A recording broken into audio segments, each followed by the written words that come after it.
দেখছেন বাংলা বার্তা, সত্য খবর এখন আপনার নাগালে। আমাদের চ্যানেলটি সাবস্ক্রাইব করুন, দেখতে থাকুন, সঙ্গে থাকুন।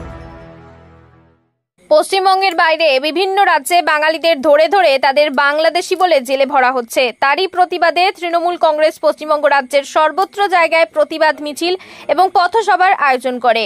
ঠিক তেমনি রানাঘাট দক্ষিণ সাংগঠনিক জেলার সভাপতি দেবাশিস গাঙ্গুলি এবং রাজ্য যুব তৃণমূল কংগ্রেসের সহসভাপতি শুভঙ্কর সিংয়ের নেতৃত্বে কল্যাণী পৌরসভার সামনে এক মহা পথসভার আয়োজন করা হয়।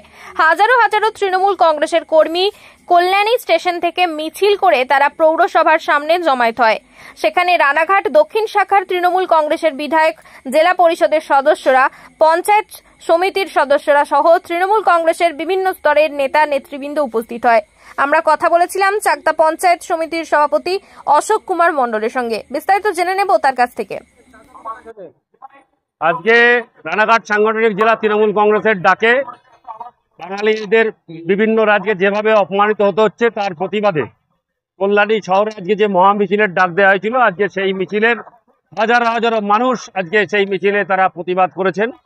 এবং আপনারা প্রত্যক্ষ করেছেন যে নদিয়া জেলার বিভিন্ন প্রত্যন্ত অঞ্চল থেকে আজকে মানুষ এখানে এসে আজকে প্রতিনিয়ত আজকে যেভাবে আমরা অত্যাচারিত হচ্ছি, বাংলা ভাষাকে অপমানিত করা হচ্ছে, আজকে বাঙালিদেরকে অপমান করে তাদেরকে বিদেশি বলা হচ্ছে। আজকে তার প্রতিবাদে বিজেপি সরকারের এই নিকৃষ্ট যে আচরণ, সেই আচরণের প্রতিবাদে আজকে আমাদের মহামিছিল।